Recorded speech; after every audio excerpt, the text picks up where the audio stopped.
hands together and welcome. मेरे साथ बोलिए, भारत माता की। क्यों भाई, क्या हो गया आप लोगों की आवाज को? बंगाल में हमारी विचारधारा का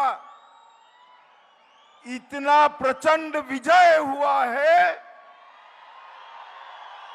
ऐसी आवाज नहीं चलेगी। मेरे साथ दोनों हाथ उठाइए, जरा उठाइए दोनों हाथ,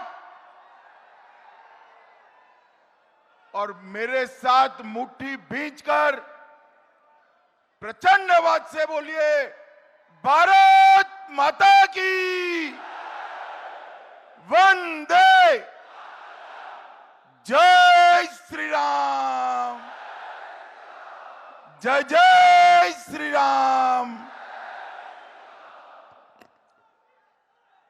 आज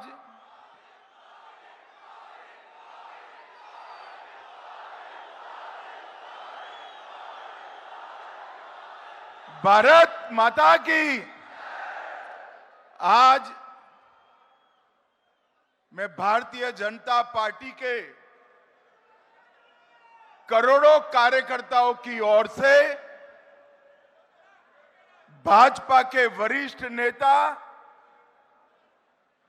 और देश के प्रस्तापित किसान नेता श्रीमान बीएस येदियुरप्पा जी का सम्मान करने के लिए यहां आए हूं।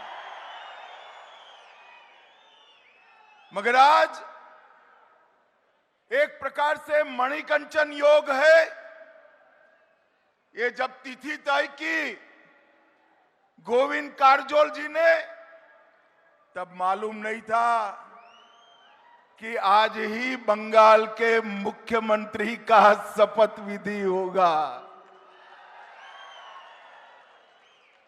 और आज एक ही दिन पर येदियुरप्पा जी के 50 वर्ष के लंबे सार्वजनिक जीवन के बाद कर्नाटक, देश भर के किसान और भारतीय जनता पार्टी की 50 साल तक सेवा करने के लिए येदियुरप्पा जी के सम्मान का आज ही दिन तय हुआ है। और आज हमारी विचारधारा के अनुयायियों के लिए भारत माता को आराध्य मानकर जीवन जीने वाले सभी देश के लोगों के लिए बहुत बड़ा दिन है कि जिस भूमि पर श्री अरविंद, श्री विवेकानंद जी, रामकृष्ण परमहंस और हमारी विचारधारा के पुरोधा श्यामा प्रसाद मुखर्जी का जन्म हुआ, वहीं आज भगवा लहराने का काम हुआ है। भाइयों बहनों, मैं स्वागत समिति के अध्यक्ष और सभी मेंबर्स को हृदयपूर्वक एक और बात के लिए अभिनंदन करना चाहता हूं। कर्नाटक मैं 2014 से आ रहा हूं। कई मंच मैंने पूजनीय संतों के साथ साझा किए हैं। येदियुरप्पा जी के व्यक्तित्व के कारण आके आज एक ऐसा मंच हमारे सामने है जहां सभी मत संप्रदाय के स्वामी जी है। और ये बात पूरे कर्नाटक के लिए, पूरे देश के लिए एक संदेश लेकर जाती है कि जो आप इस प्रकार का जीवन जीते हो तो मत, संप्रदाय और किस जाति के आप स्वामी जी हो, इस किस जाति के अनुयायी आपके फॉलोअर है, इसको देखे बगैर सभी लोग आज एक मंच पर एकत्रित आए हैं, ये भी बहुत बड़ी बात है।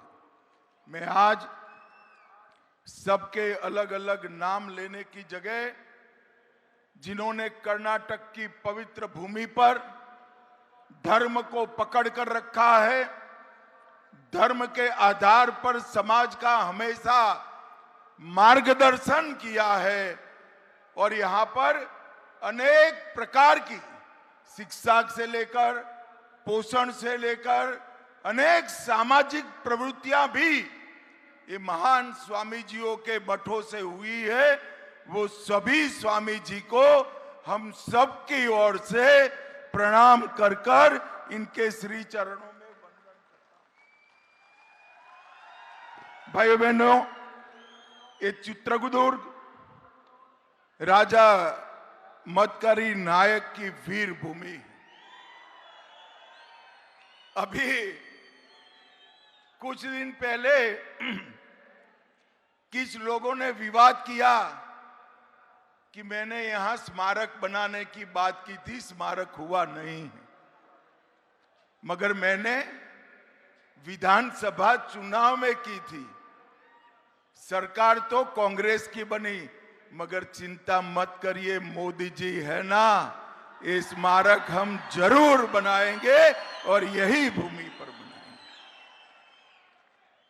इन्होंने राजा मतकरी नायक जी ने हैदर अली को हराया, भगाया और इस क्षेत्र को स्वतंत्र रखने में बहुत बड़ी भूमिका की। मैं आज वो महान वीर राजा मतकरी नायक को मन पूर्वक प्रणाम करना चाहता हूं। मित्रों, देश भर में चित्रदुर्ग की एक कहानी सभी बच्चों को अपने पिता और दादा कहते हैं। यहां पर वीर नारी ओबव्वा ने जिस प्रकार से वीरता का प्रदर्शन कर कर हैदर अली के सैनिकों को भूत चट्टा किया था, वो आज देश भर की बच्चियों के लिए बहुत बड़ा प्रेरणा का स्तोत्र है। मैं फिर से एक बार वीर ओबव्वा को बहुत मन पूर्वक प्रणाम कर कर मेरी बात की शुरुआत करता हूं। भाइयों बहनों, हमें अभी येदियुरप्पा जी को सुनना है। येदियुरप्पा जी जीवन भर हमेशा विनम्रता के साथ जिए हैं। उन्होंने भाषण का क्रम उनका भाषण मेरे पहले रखा था। मैंने कहा है आज येदियुरप्पा का दिन है, येदियुरप्पा जी का भाषण मेरे बाद होगा और मैं अंत तक सुनूंगा भी। भाइयों बहनों, आज मैं ऐसे नेता का सार्वजनिक जीवन के 50 साल का अनुमोदना करने आया हूं, सम्मान करने आया हूं, जिसका पूरा जीवन आम लोगों के साथ। मगर जो राजनीति में युवा आना चाहते हैं उनको मैं जरूर कहूंगा कि येदियुरप्पा के 5 दशक के सार्वजनिक जीवन और सार्वजनिक जीवन में विशेषकर संघर्ष का जरूर अभ्यास करिए। येदियुरप्पा जितना संघर्षशील नेता शायद पूरे दक्षिण भारत में कोई भी नहीं है, ये सब ने स्वीकारना पड़ेगा। इन्होंने भारतीय जनता पार्टी के माध्यम से काम करते करते ही जन सेवा ही प्रभु सेवा है, ये मंत्र को चरितार्थ करा और किसान का कल्याण ही राष्ट्र का कल्याण है, इस सूत्र को भी चरितार्थ करने का काम श्री येदियुरप्पा जी ने किया है। एक चावल मिल के अंदर क्लर्क की नौकरी करने वाले व्यक्ति ने अपने यशस्वी जीवन में चार बार कर्नाटक जैसे राज्य के मुख्यमंत्री बनने का सौभाग्य हासिल किया है। राजनीति में दो प्रकार के नेता होते हैं। एक नेता होता है जो रास्ता बना है वो रास्ते पर चलकर अपनी मंजिल पूरी करे, और जो दूसरा नेता होता है जो कुछ कर जाते हैं वो होते हैं कि अपना रास्ता खुद बनाकर दूसरों के लिए रास्ता बनाने का काम करे। श्री येदियुरप्पा का जीवन इसी प्रकार का जीवन। एक साधारण युवक के रूप में शिकारीपुरा से जब उन्होंने यात्रा शुरू की, उनके पास कोई बैकग्राउंड, राजनीतिक बैकग्राउंड नहीं था। एक साधारण व्यक्ति नैतिकता के सहारे आइडियोलॉजी को आगे कर किस प्रकार से आगे बढ़ सकता है, उसका उदाहरण श्रीमान येदियुरप्पा है। उनकी इच्छा शक्ति, संघ के संस्कार और राष्ट्र ही सर्वोपरि है, ये उनका विचार पूरा जीवन का ध्रुव वाक्य रहा। 83 में वो पहली बार शिकारीपुरा से विधायक बने और उनका जीवन बंद एसी कमरों में बैठकर फाइलें क्लियर करने में नहीं गया। गांव स्टेट ट्रांसपोर्ट की बस कुछ न मिला तो साइकिल पर भी येदियुरप्पा ने पूरे कर्नाटक का दौरा कर यहां भारतीय जनता पार्टी को मजबूत किया। बगैर हुक्म का आंदोलन जब उन्होंने चालू किया, भूमिहीन किसानों को जमीन का हक दिलाने के लिए, तब काफी लोगों को लगता था कि ऐसे आंदोलनों से कांग्रेस जैसी मजबूत पार्टी का क्या हुआ। मगर उन्होंने हजारों किलोमीटर पद यात्राएं कर किसानों के मन में अपने अधिकार को प्राप्त करने की एक अहलेक जगाई, और वहीं से येदियुरप्पा जी किसान नेता के रूप में जाने गए। 75 में आपातकाल के खिलाफ संघर्ष में भी मुखर कर हिस्सा लिया। शिवमोगा और बेल्लारी की जेल में रहे और लोकतंत्र की ये लड़ाई में येदियुरप्पा जी ने युवा अवस्था में ही बहुत बड़ा योगदान दिया। मित्रों, येदियुरप्पा जी के साथ मैंने 3 चुनाव में प्रचार किया है। मैं आज के युवा कार्यकर्ताओं को कहना चाहता हूं, इनके पॉकेट में एक छोटी सी डायरी रहती है। कोई भी मिलने आता है तो समस्या और उसका नाम वो डायरी में कन्नड़ भाषा में खुद ही लिखते हैं, और ये संपर्क सूत्र मेरे जैसे कार्यकर्ताओं को भी सीखने का काम कर रहा है। हम सब के लिए छोटी समस्या के लिए किस प्रकार से जवाबदेही के साथ एक जन नेता काम करता है, ये येदियुरप्पा जी ने बहुत बड़ा उदाहरण दिया। जब भी भारत का राजनीतिक दलों का इतिहास कोई लिखेगा, भारतीय जनता पार्टी का इतिहास लिखेगा, तो दक्षिण भारत में भाजपा को आगे बढ़ाने वाले नेता में येदियुरप्पा जी का नाम निश्चित रूप से सुवर्ण अक्षरों से लिखा जाएगा। भाइयों बहनों, जब जनसंघ बना, भाजपा बना, तब एक विचार प्रचारित किया गया कि दक्षिण में कभी भाजपा आगे नहीं बढ़ सकती, और येदियुरप्पा जी ने दक्षिण में भी पहले उप मुख्यमंत्री, और फिर मुख्यमंत्री बनकर दक्षिण के लिए भारतीय जनता पार्टी के दरवाजे खोलने का काम श्रीमान येदियुरप्पा ने किया। 85 में जब हमारी 2 सीटें हो गई, तब येदियुरप्पा जी लगन के साथ भाजपा के विकास के लिए लगे रहे हैं और 2008 में भाजपा की दक्षिण की पहली सरकार बनाने का काम येदियुरप्पा जी ने किया। मित्रों, मैंने विधानसभा चुनाव में कर्नाटक का बहुत डिटेल दौरा किया है। कई गौरवशाली मठ, कई शिक्षा संस्थान, कई बड़े बड़े धार्मिक नेताओं की समाधियां, कई स्वतंत्र सेनानियों की समाधि पर मैं गया हूं।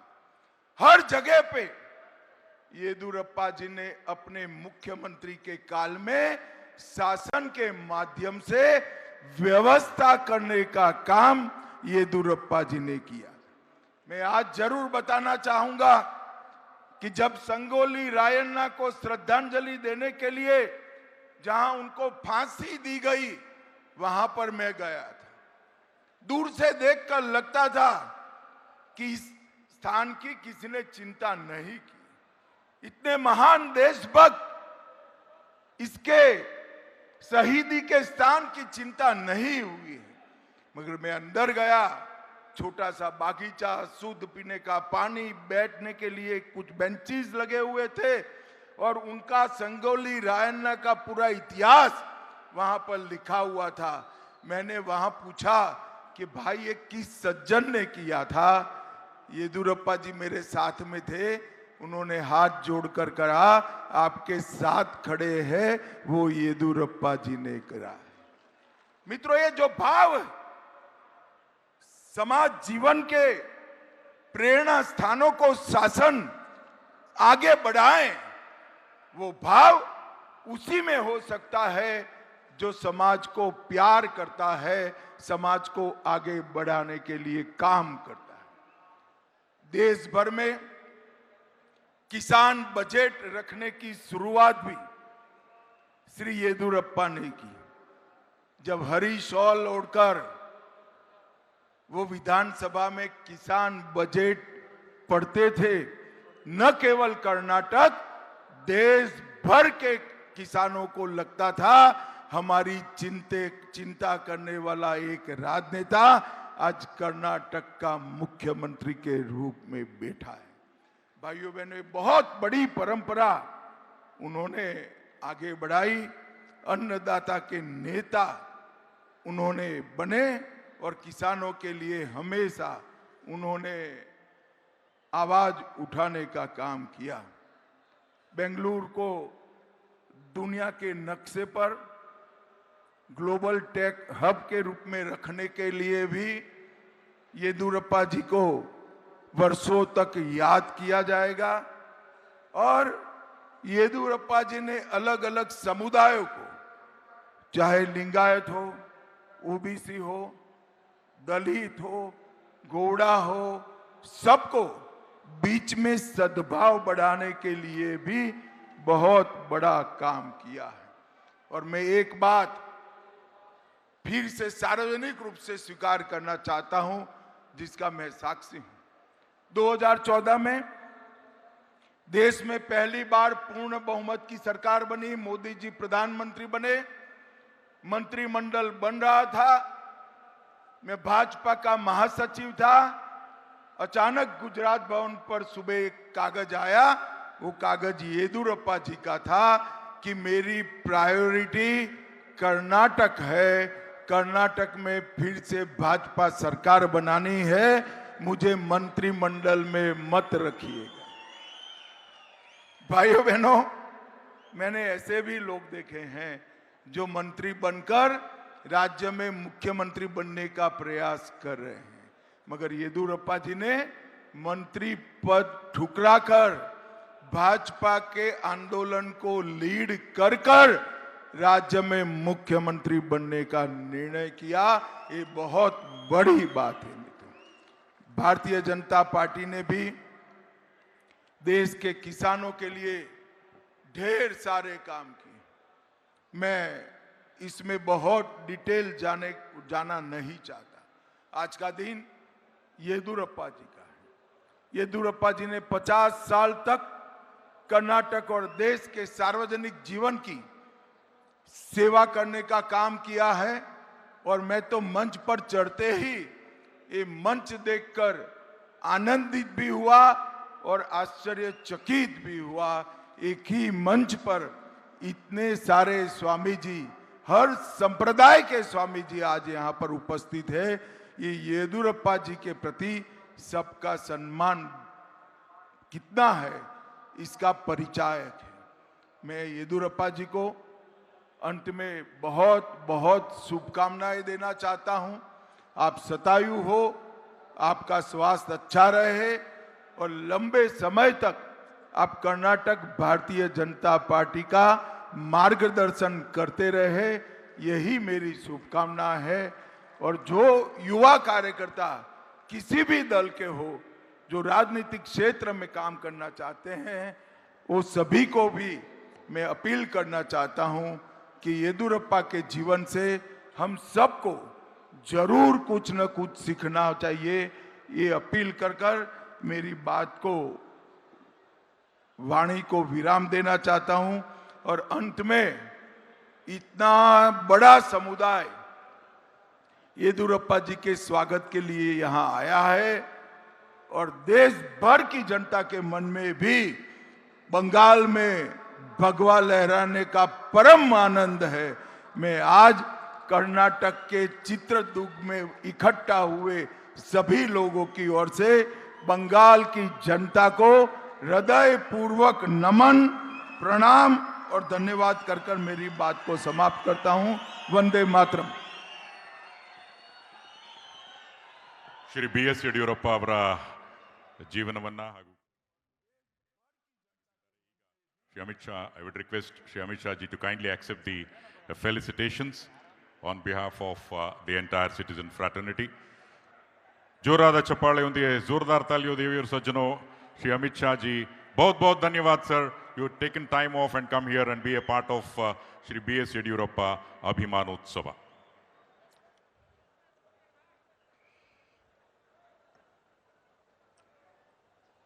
ಪ್ರತಿಯೊಬ್ಬರೂ ಸಹ ಶ್ರೀ BS ಯಡಿಯೂರಪ್ಪ ಅವರಿಂದ ಕಲಿಯೋದಿದೆ ಅನ್ನುವಂತಹ ಮಹತ್ತರ ಅಂಶವನ್ನು ಸಹ ತಿಳಿಸಿದ್ದಾರೆ. We would like to thank Shri Amit Shah ji for accepting the felicitation.